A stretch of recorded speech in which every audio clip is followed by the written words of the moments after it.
Welcome to Beyond the Brink, a podcast where we share inspiring stories of how to go beyond with your host, Marianne Brink. Imagine living the life of your dreams, being married to the love of your life, sharing 3 beautiful children together, and having a great successful career, only to be diagnosed with breast cancer. But not just breast cancer in any time. Breast cancer in the time of COVID-19, a global pandemic. Today we speak to Chrisy, who is sharing a story with us of what it took for her to go beyond the brink of fear.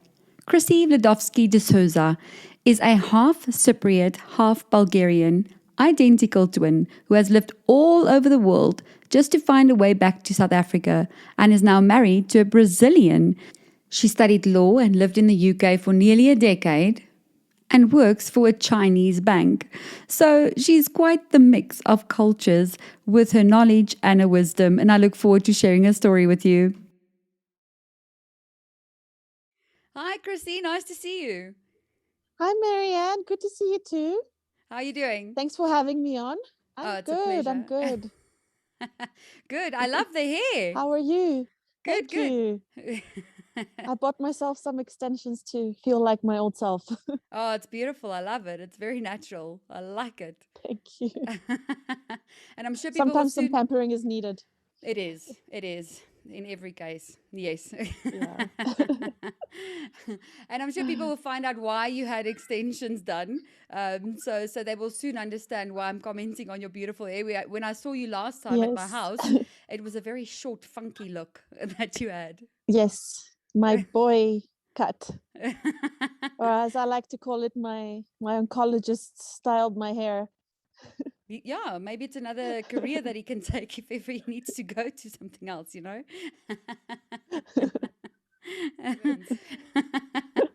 And then if I had to ask you to complete this sentence, how would you complete it? I went beyond the brink of? I went beyond the brink of fear. Fear. Okay. Fear. And if you had to explain the beyond the brink of fear, what does that exactly mean to you in your own words? Oh, okay. So, I recently went through breast cancer. And the one thing that I think got me through it was saying, you know what, I'm afraid and I'm scared of what might happen, but I'm not going to make decisions and let fear take the lead.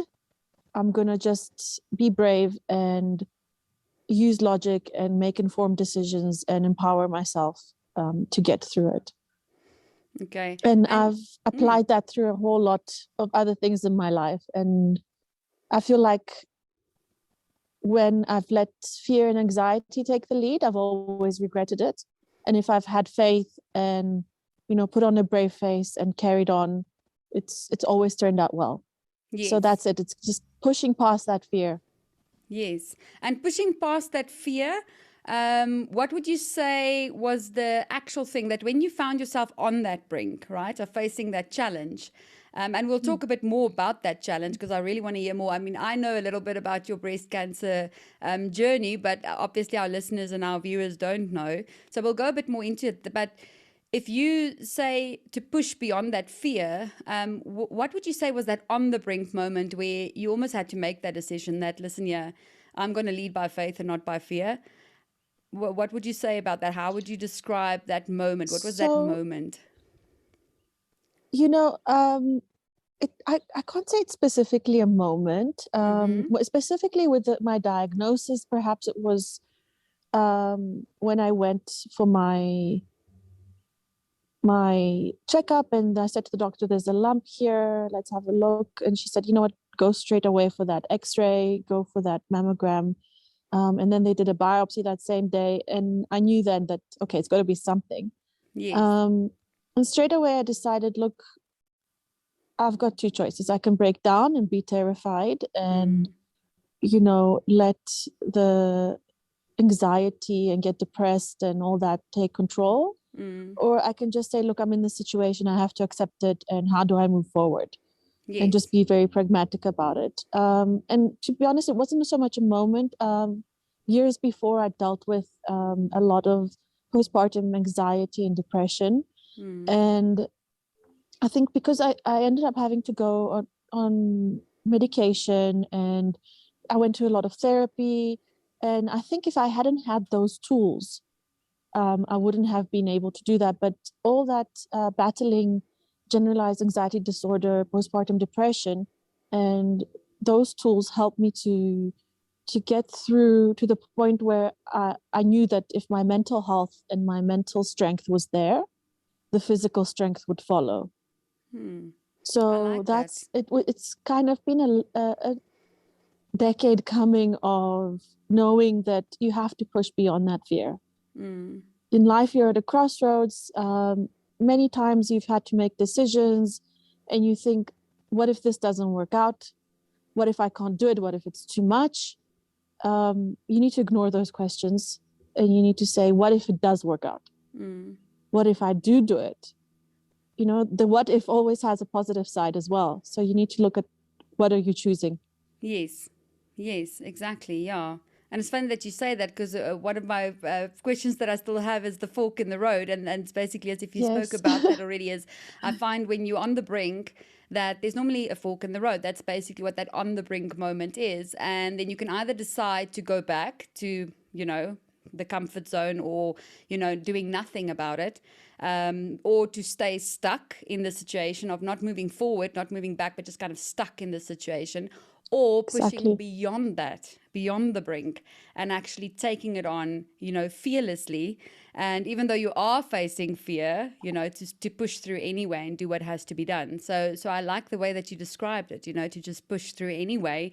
And I like the way that you said your mental strength, you knew, because your mental strength was in a good state, that you knew physically you'll be able to pull through as well.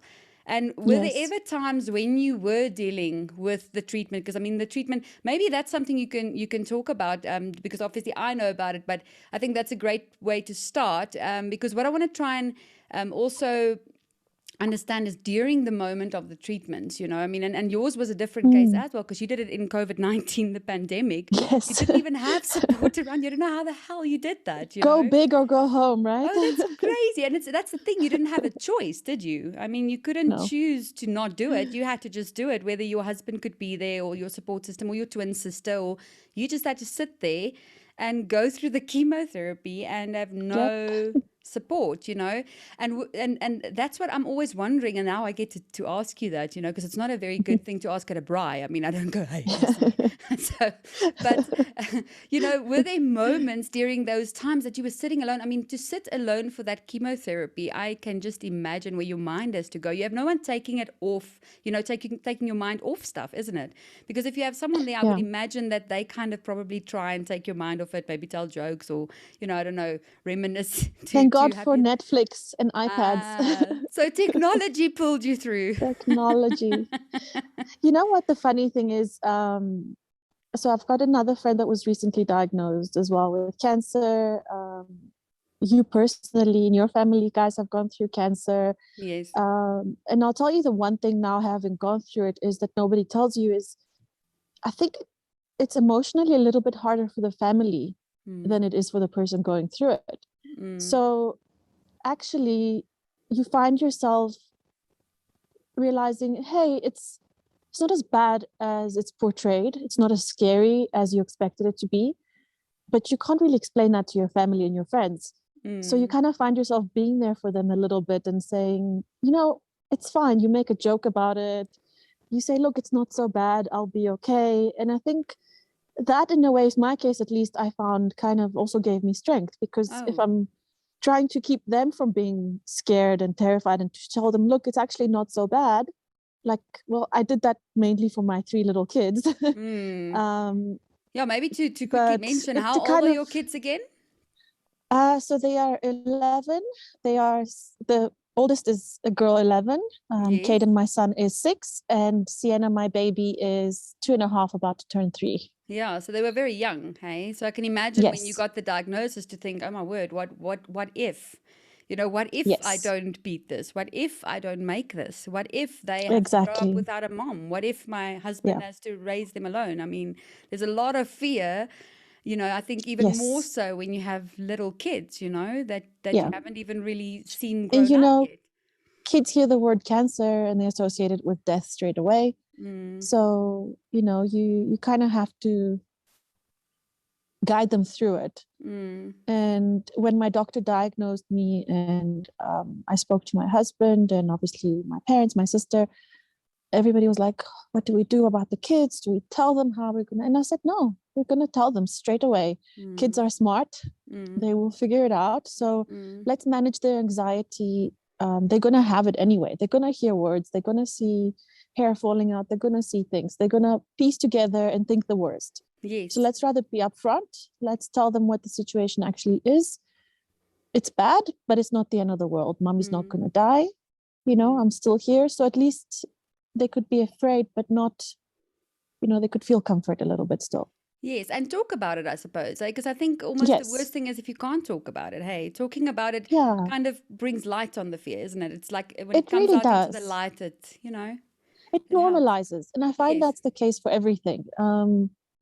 Be it mental health, be it, financial trouble, be it marital trouble, be it whatever. We all go through shit in life. Yes, I don't know if you're going to exactly. need to Hence edit the it out. show. We all go through difficulties in life.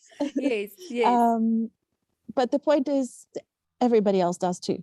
Mm. And I find if you open up, people kind of respond to it in a much better way than you expect. Yes. Everybody expects to be judged and criticized, but actually everybody's going through their own thing, and people can relate so much to so many things. So definitely talking about it Yes, and I is think that big. is where the show even came about. With Beyond the Brink, is I found with us also going through cancer and those kind of things. I found that there are so many people going through stuff, especially women going through anxiety or depression or went through postpartum depression, but they don't talk about it because they feel a lot of shame, about Yes, that. And then the moment you actually talk about it, you start hearing, oh, but I did also. Oh, did you also? Oh, but and it opens up that conversation and it starts making you not feel so alone, feeling like there's something wrong with exactly. you, and that's why I wanted to open up this conversation, about many things, in your case, your situations that you went through, because talking about it makes it not feel so alone, make it not feel like it's such a huge daunting thing that you have to struggle through Yes, alone. Like talking about it, I think almost takes the power away from it, than it hiding it in really the does. dark. Mm, It really does. Even yeah. for the cancer, I found when I was first diagnosed, I'd already known my aunt had gone through a different type of cancer at a young age, but she's still alive and kicking to this day. Oh wow, that must have And given I you hope. knew yep, and my sister's mother-in-law, a friend's friend. I knew about Duan, obviously, Yes. So seeing everybody that survived and is Mm, thriving and going kind of just shows you that there's another option. yes. Yes, it can go bad, but yes, it can also go good. And that's Yes. what you hang on to. Yes. Yes. And that is, I guess, facing the fear, right? And going beyond it. And it's the same with, like you said, moms with depression and things like that. When you find out that actually almost everybody else goes through the same kind of thing, Mm. but look at that, they've made it out. They Yes, found a exactly. way. Even Yes. just discussing it kind of just, it helps. Yes, yes. And I think that's where one of my favorite quotes come in. This too shall pass. I love it. I always say it. My kids even mock me Yes, about it. Like if anything happens, I go, this too shall pass. Because it almost became my mantra because I've just realized that it's nothing lasts true. forever. If you have an illness, you'll either die or you'll live, but it won't last. You won't be sick forever. It's True. either going to be over, and Yep, then God knows where your soul lands up, whatever you believe, or you'll survive and then you'll carry on living, but, it won't last exactly. forever. So, that impermanence in a way always gives me hope. And I know Yes, I some asked you, comfort. yes, yes, and I asked you for your favorite quotes, and I know you, and I said to you, I'm sure you have more than one. just knowing you. And you send me a few, and I was like, yeah, that's Chrisy. But now, if you had to choose one or two of your favorite quotes of those that you sent me, I don't know if you can remember it off by heart. And Yes. so which one would be your favorite quote? So maybe I'll pick a couple because it depends Yes, on go for it. what situation you're in. Yes. Recently, obviously, the one I've been sticking to is if you don't make time for your wellness, you're going to be forced to make time for your illness. Yep. That's been a lesson I've learned the hard way. But another one that I found true constantly through my life is that massive goals don't require massive action. They require consistent action. Yes. And that's something that I find is very, very useful in every situation. Every situation. So yeah, that one. And I think to go with the conversation that we're having today, faith over fear. And it doesn't have to be faith in God, in anything. You can be an atheist, you can be any kind of religion out there that you want.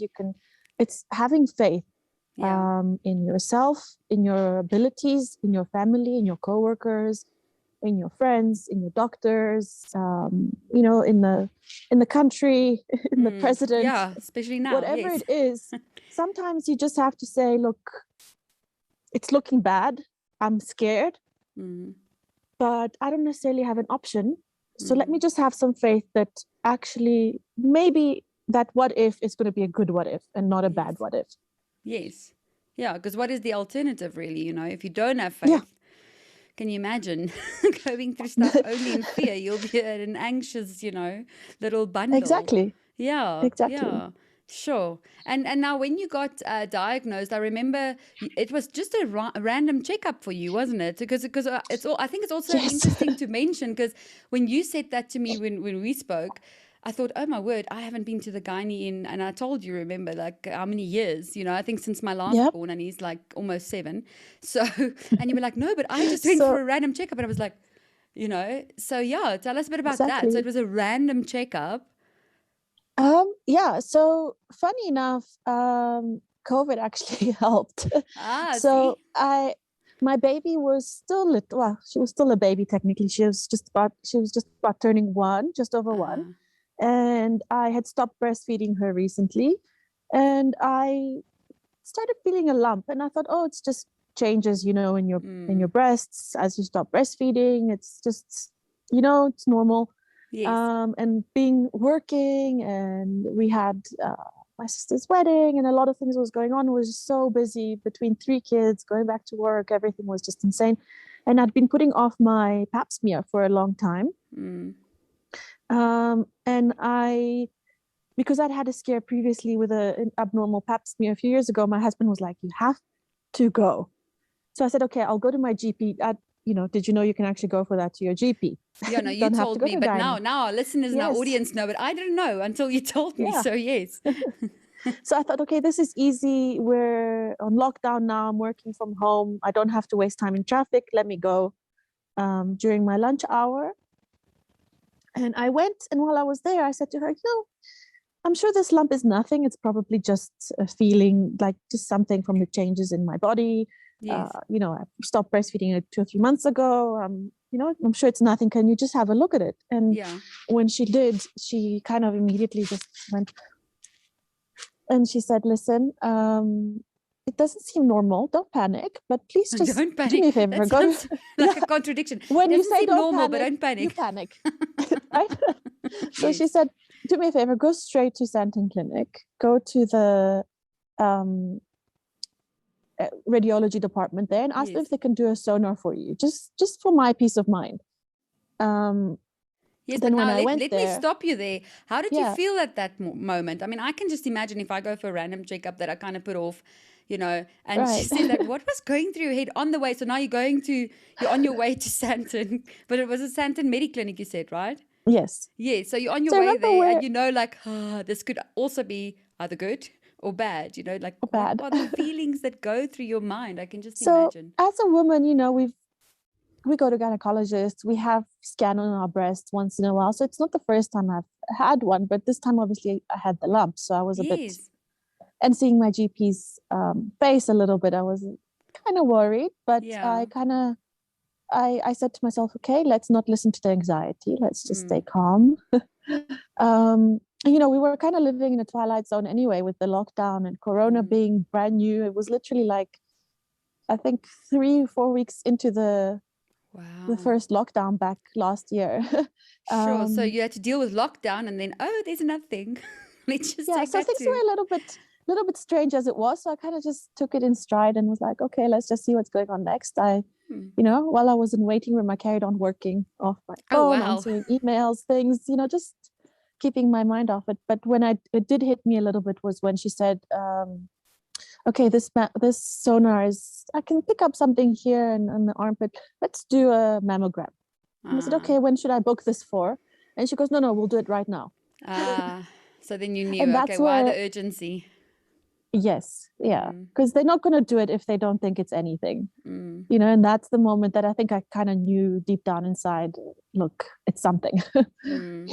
And what was the feelings that you experienced? Because now you that say you suffered with depression and anxiety before, now that's kind of like a monster you have to check, keep in check. Yes. Almost in a way. So, obviously I can imagine that first feeling of like, oh my God, yeah. Or something like that, Obviously everything goes through your mind. Yes. What if something happens to my kids, and they're left without a mom? Like what am I doing here? Like, God, there's people with Corona and like the world is locked down and I can't face this now, but luckily, like I said before, I'd had the tools through therapy and things to, handle my anxiety. So I used that. I drew myself back.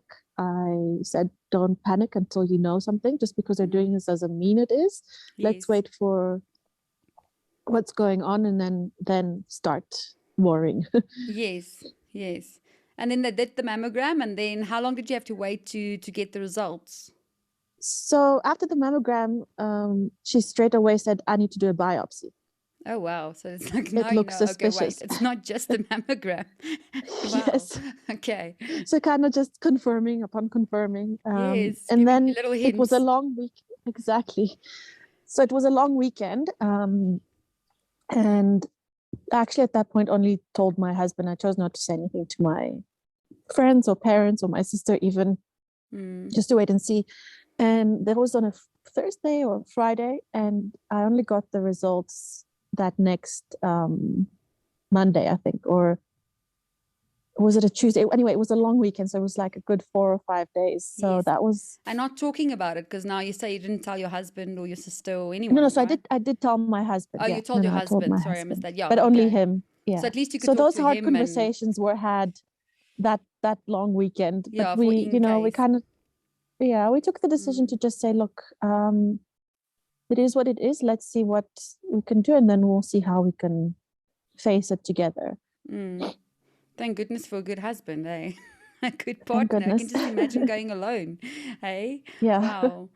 Sure. And then when you got the diagnosis, I mean, I remember with our situation, obviously, I think for me, it felt like such a punch in the stomach. Like, it was such a surreal moment when I heard those words, because I mean, my father passed away of cancer as well. My best friend passed away of cancer. So cancer has been, part of a journey in life for me, and it didn't end well.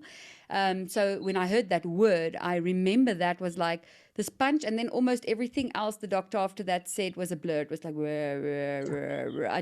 so when you heard that, that's why I always like hearing how other people experienced it. Like when you actually, so now you're kind of preempting it because you're thinking, listen, this could be maybe that, because I saw my doctor's face. Yeah.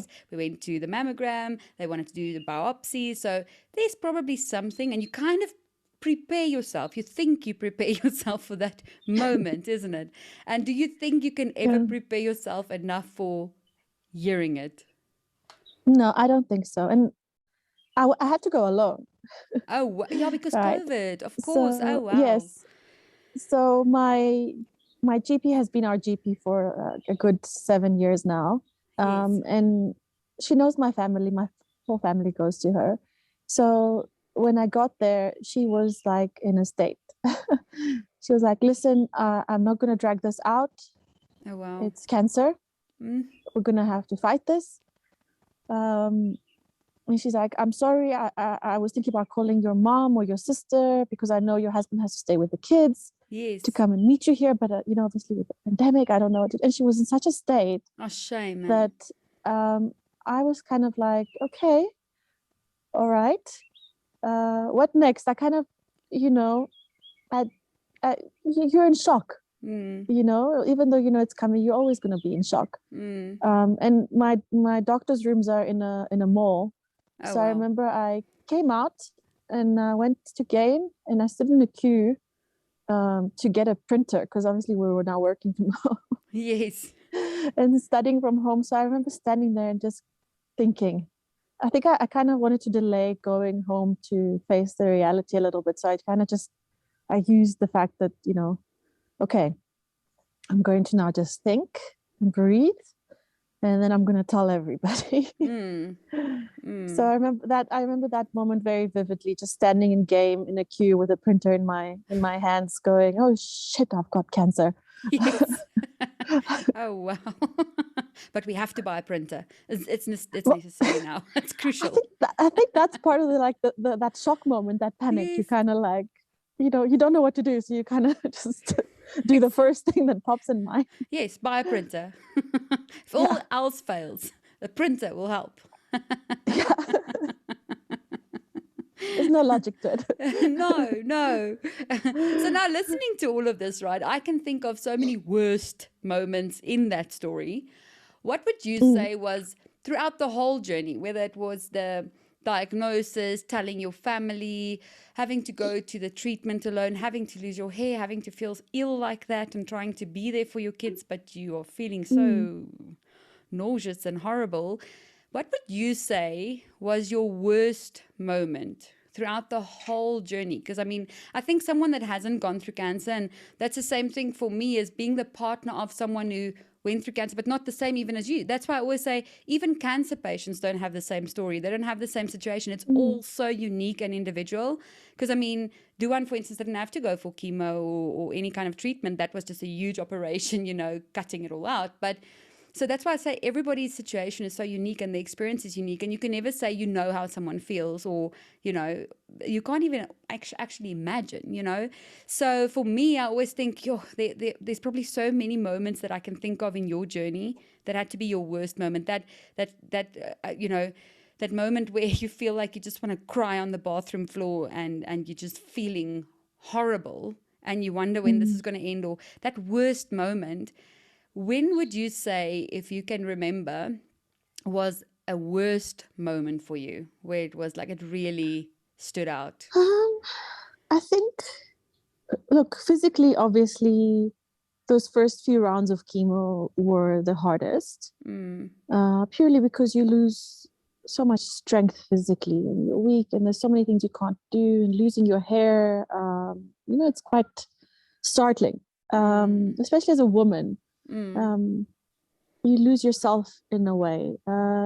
Obviously, my mastectomy, I had a double mastectomy. That was waking up in the hospital after that was, I want like a lot of pain, physically Yes. really hard, and having to go through that. And sorry, But so did you have to emotion, be alone with that as well? Because it was luckily also by that point, okay. because I had my chemo first, 6 months of chemo, Yes, I remember. and Yeah. then waited a month. Then I had my mastectomy in November. By that point, COVID was very, very controlled. And my husband was actually allowed to stay with Oh, me thank goodness. in the hospital those 3 nights. He didn't leave my side. Oh, I can't give awesome. him enough credit. He really didn't leave my side for those 3 days. He was just bringing me things and, helping me get up and everything. So Yeah. luckily I had the best support then, Yes. my sister, my mom, my dad, everybody just stepped up and helped. I think, and then emotionally, the hardest moment I think was right in the beginning before I started chemo, when the reality of it hit, and just sitting at night with my husband crying, going, I'm so scared. I don't want to die. Mm. Mm. That I think was just the hardest bit. The rest physically, as a mom, you kind of get used to like pain, Yes. and uncomfortable things and being tired. And, you know, so physically you kind of teach yourself to push through. But it's that emotional thing that's harder to push through, I think. And what would you say? Because that I find interesting all the time. You know, it's almost like it became a hobby or a research project for me or an obsession of trying to find out Yes. why we fear death so much. You know, what do you think it is that makes, for you especially, because I mean, we can all only speak for ourselves. For in your case, what would you say made you so afraid of death? What is it? What is it that gives you that fear of death? I think for me, it was what I was going to leave behind. My kids, my family, you know, what that would mean for them, because the pain that it would cause them. That was my biggest fear, you know, because I can imagine, you know, like if I was on that side, how would I feel if my husband passed away? How would I, you know, how would I feel if my mom passed away when I was young? You know, like the pain that I would feel. You know, I've known people who have gone through things like that, and seeing that pain in them, I didn't want to see that in my children, in my husband, my parents, my sister, you know, my friends. I didn't want them to go through that. That was my biggest fear. I think obviously we spoke about faith and that. So funny enough, when I was battling anxiety, death was one of my biggest fears, be it mine or somebody I love or my kids. But I think going through this, it kind of brings you to the acceptance that, look, we all die one day. Could happen in a car accident tomorrow. Could be cancer. Could be, you know, we're in South Africa. It could be a hijacking. Anything can happen, you know. So I think for me, what cancer taught me was that life is short. Life is now. We need to live it. Obviously, don't be dumb. Don't go wasting it and throwing away everything, and don't plan on everything. But also, you know, plan like you've got a long life to go, but enjoy it as if it's finishing tomorrow. Wow, I think that's a new quote. I think I'll put that in and say, Chrissy, hey, I love that. Hey, so Yeah. plan as if you're going to live a long life, but live it as you want to As if enjoy. you're gonna die tomorrow. As You if know? you're going to Enjoy enjoy it as it if you're as gonna if you're die going to die tomorrow. tomorrow. I like that. I like that. I think that's going to be a new Chrissy quote. That is so cool. I love it. I actually love that. Wow. See, I learned something from Yeah, you you know. today. Wow. And you already covered another Hopefully it's a good question that I thing. had anyway. So obviously we were in sync, I'm you ahead know. of you. You are ahead of me. I think you were pee spying on my stuff. You know. Because my question was the lesson learned, the takeaway from the situation. I think you covered that even, you know, is to say that that quote stands out for me. And, you know, not to fear Yeah. death actually, because we're all going to die anyway, isn't it? No. You know, and to just live No. life while you're That's the here, thing. really, you Face know. it. Except I remember when my firstborn was born, I like refused to do like a will or custody thing because, you know, in anxiety you think, what if I jinx it? It's, you know, we're Yes. both young and healthy. There's no need. Like it terrified me. Obviously, by the time my second one came around, we were like, okay, let's be responsible. Let's put something in Yes. place. We've And grown I up now. think exactly facing that in a way also helped me facing death with cancer, because I knew, you know what, they'll have the pain and everything, but I've put life insurance in place. I've put a will in place. I know there's a plan. Who would my kids go to? You know, what would my husband have to help him support the kids? You know, so there was a plan which kind of made it a little less scary. Would you So I think say that planning was face almost a it great resource plan, for you in coping with yes, that? Planning yes, ahead, knowing that things are sorted and, you know, you won't yeah, leave everything undone almost, you know, like you've put in place what exactly. had to be put in place. Did that help you cope in a certain way to It know really that if did. it happens, you know, at least, and I guess did you ever kind of maybe leave messages for your loved ones for in case, you know, anything happens? Did you do I that? didn't. I Okay. didn't. No, I always I think if it did was think me, about I it. would make sure I write these love letters to them just in case. For in case, you know, I'm in one of these operations dealing with this or, you know, anything can happen just so that they know. You know, I always thought I would want to because I mean, I don't think there's an easier way to die or not. I mean, we all have these random Yes. philosophical discussions of how would you want to die, like all of a sudden, or would you want to Yes. know you're dying, and I always thought, at least if you know it's coming or it might come, but I mean, that's how we should live, is we know it might come anyway, whether you are sick or Exactly. not. So you should basically write a love letter to your child every day almost, or let them know how much you feel, isn't it? So you should live That's as if. exactly exactly the same realization I came to, because I thought about it. And even though, look, I was mentally strong, I wasn't mentally strong to say it's a strong option, I'm going to die. What I said to myself was, nope, I'm beating this. Yes. I'm going to get through it. I'm determined. Yes. I was born stubborn for a reason. Yes. So I'll take whatever hit cancer has at me, and I will keep pushing. Yes. So I didn't have the strength to say my goodbyes, because I didn't want to. I wanted to carry on. I knew there was a life to come back to. It's the same reason I carried on working from home throughout it, because, I thought I'm going to have a job to come back to, because I'm going to have my life back. I'm determined. I'm going to hold on to it. Cancer can't take it. Yes. Good on you. Well, it worked, obviously. You're cancer free now, right? Yes. Yay! That is so cool. Thank God. Hey? Yes, that's amazing. Best feeling ever. Yes. Best feeling ever. So faith did beat fear, didn't it? Yep. Yeah. And what is another thing that you would say is a great myth or misunderstanding that people have? Let's say in your case, your challenge, I mean, you can even speak of the others too. So what I could gather is, I think your challenges in your life were depression, anxiety, and cancer, right? Am I right in summing it up that way? Yes. Yeah. I mean, look, many others. Yes. Yeah. No, I mean, yes. But yes, the recent ones were those. Yes. And if you so say for instance we choose cancer, what kind of myth or misunderstanding do you think people have when it comes to cancer? Because just to give you an idea, like with Duan, for instance, also going through his, which was again a very different type of cancer from you and a very different type of treatment and a whole different situation, even though it's cancer, is I found a lot of people how they would think Duan views life now, or how everything is just so different and you just live. That I kind of realized we all have such myths and misunderstandings when it comes to cancer, or how a cancer survivor kind of sees life, or how they're supposed to see it, or how they're supposed to be so different and changed for life, or so I was wondering, in your case, what do you feel is the greatest myth or misunderstanding that people have of cancer survivor, what cancer does in your life, or how it changes your viewpoint? How would you describe that?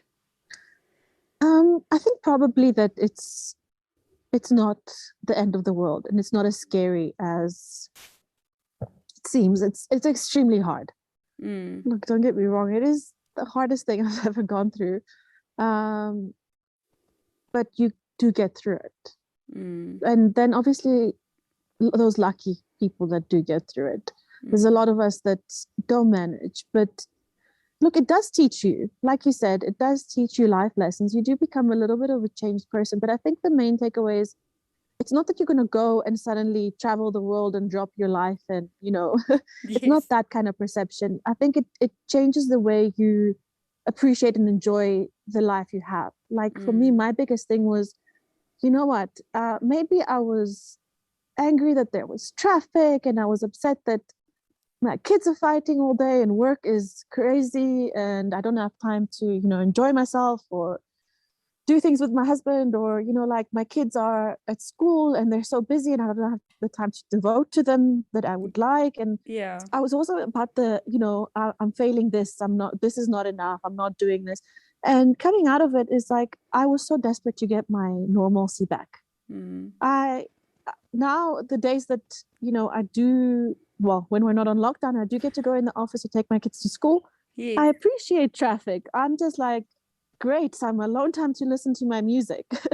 Or, I'm just so thankful to be alive and to, be back at my super busy job that, I used to be like, oh God, I wish I could be a stay-at-home mom and have more time for my kids and this and that. And now I'm just like, I'm grateful.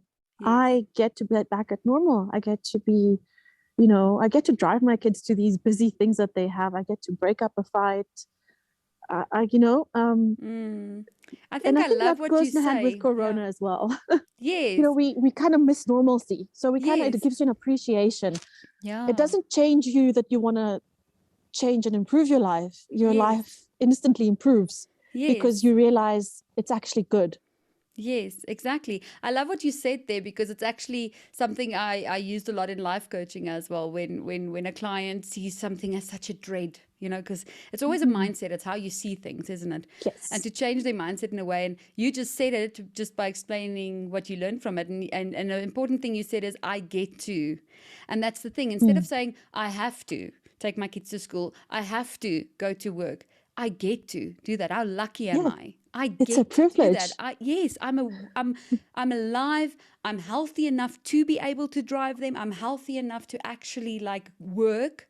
So Mm. just to change that mindset from I have to do this, like a to-do list. And I even changed that within myself as well, as if there's a to-do list that I have to do, I go, I get to do this. And then that's how I tick it. So Yes. I've literally changed my to-do list to I get to do these things, because just looking at it that way, it is a form of gratitude, isn't it?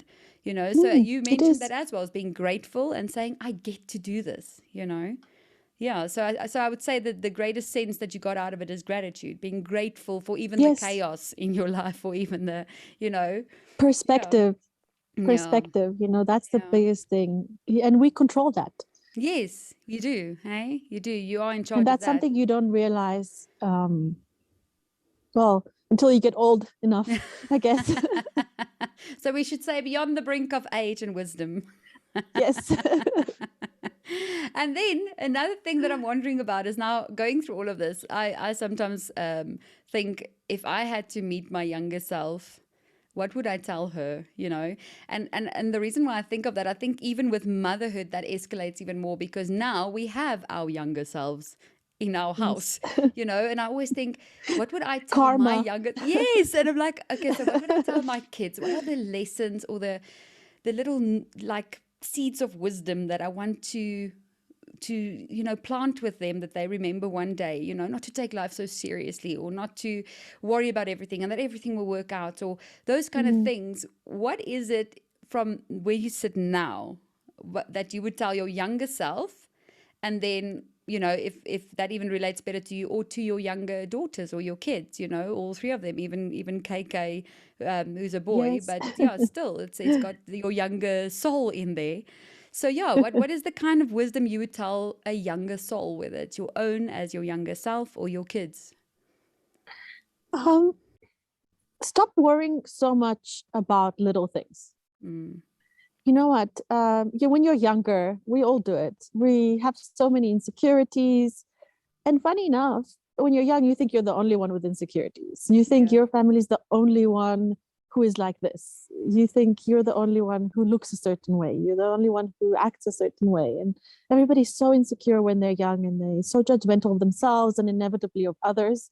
Mm, Um, and then also, when you're younger, you worry, everything seems like such a big deal. And actually, it's not. There's there's a book I read called The Subtle Art of Not Giving a Fuck. I love It's that. a I haven't read it, Yes, but I saw it and I was like, that's on my reading list. a I'm lot so of getting it. people have read it. It's a little bit cheesy here and there, but you know what? The main takeaway I had from that is that we have a limited amount of fucks to give in life, Mm, and you need to save them. yes. So if you're going to stress about something, leave it for the big bad things. Mm, um, don't be upset that you didn't get that job. Don't be mm, upset that your marks didn't turn out so well. Like, you can be unhappy with it, mm, but do something to change it. mm. Don't just sit there and moan and wallow in it and whine about it, and stop complaining. Mm. That's Yeah. probably the biggest thing I could say. Like, obviously we have things that go wrong, and we're allowed to be unhappy about them and cry about them and complain about them to a point, but we mustn't get into that habit of the world's against me, poor me kind of situation. We need Yeah. to wallow in it a little bit, but pick ourselves up and carry on. There's always a choice. It might not be a choice you like, Mm. but keep going. go beyond the brink. See? Yes, exactly. You just finished it off nicely. Top strategy. What is your top Yes. strategy for going beyond the brink of any situation and challenge? And what would that I be? think So see, now I'm it's, throwing it back at you. yes, very, very well done. I know, I try. Um, I think it would be, don't say, why me? Mm, Don't do that. mm, Because everybody has their own burdens to battle. mm, More rather, why not me? You know? mm, Uh, for example, when I was diagnosed, my husband was just saying, why us? Why does this have to happen to us? mm, I said to him, why not? Um, I have medical aid. I'm lucky enough. mm, In a great mental place because of what I've been through the last few years. I have the mm, strength. I'm young. I'm healthy. I have the amazing support system around me. Rather mm. me than somebody who doesn't have all that. Yeah, wow, that's an amazing way to see it. Well done, Chrissy. Yeah. And Jeez. it's a choice, and it's what will help you get through it. To say, look, Mm, I'm not going to feel sorry for myself. mm, Why not me? I have this and this to be able to get through it, and it actually helps you mm. identify what you have to help you. Yeah, which is weird. So that's, Again, there I'm hearing gratitude. So even in that situation, you yeah. had gratitude. You were grateful for your medical aid. You were grateful for your support structure. You were grateful to be Mhm. young and healthy to deal with it. So I think, And it gives you a strategy, like you said. What's your strategy? mm, Then by asking that one question, you kind of start getting answers and a plan. so would you say if someone finds himself on the brink to say, right, this is the situation I'm facing. I'm now on the brink here of this situation. What does it take to go beyond? So what is my strategy to go beyond this Hmm. point? So Yeah. yeah, so that would be a good question to ask Just say, if why anyone has is. this, the universe or God or whatever, why has this fallen on my lap? Mm, What do I have in my toolbox mm. of life to tackle it? Yes, I always see it. Funny enough that you say it that way is, I always see it as this is my practical. It's like if a challenge comes, Yes. I go, okay, so the theory is done. I have now prepared myself mentally. I've faced little things. I tried to grow myself spiritually, mentally, emotionally. Yes. Right, so this is my practical. Let's see how I do on this one. Let me not flunk Yes. it. Yeah, so I Life see it. tests us Yes, all so the it's time. it's like a lesson to say, did you learn that lesson and move on? And I'm not saying at all, in no way that someone gets sick or, suffer because it's their little lesson that they need to learn or, not at all am I saying that. But for me, it has become a coping mechanism, I think, in life. Whenever Yes. challenges come, where I just go, Yes. what's the It's lesson? What's exactly the what it lesson? Let me is. look for the lesson. What is the lesson I'm The supposed to truth learn? is, there's no rhyme and reason. There's Yeah. absolutely no reason. There's absolutely no reason why a child would die or a Mm, woman will get raped. A couple will get killed in their home. There's no rhyme and reason. yes. Absolutely none. But if you don't, like you said, it's a coping mechanism to Mm, go, okay, what can I learn from this opportunity? yes. It's a, it's a, it's a, uh, funny enough, I work for a bank, right? So Yes.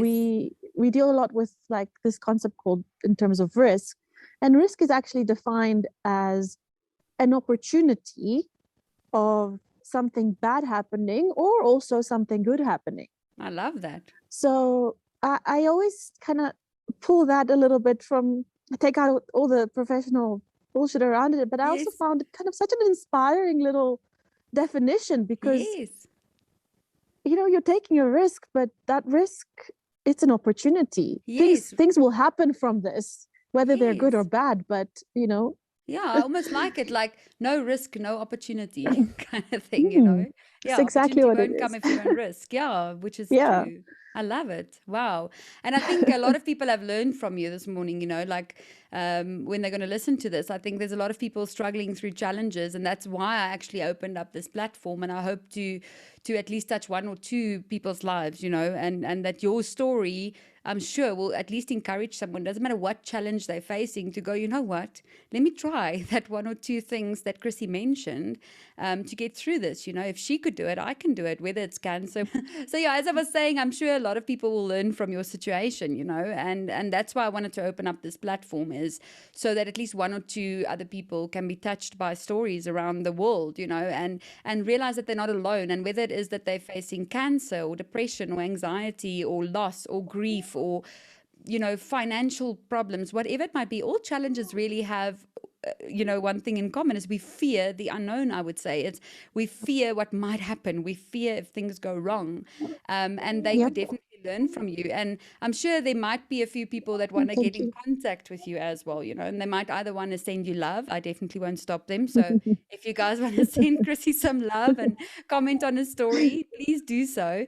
But if they want to contact you and they might want to share their story or even ask you advice, would you be okay with that if they want to contact you? And Perfectly fine. perfect. Can they reach Yes. you on Facebook? I know it's a hectic surname and middle name to pronounce, so can you do that part for me? Your Yes, my name Facebook is one. Chrisy Vladovski De Souza. Yeah, Vladovski always gets me. De Souza, I can Yes. do.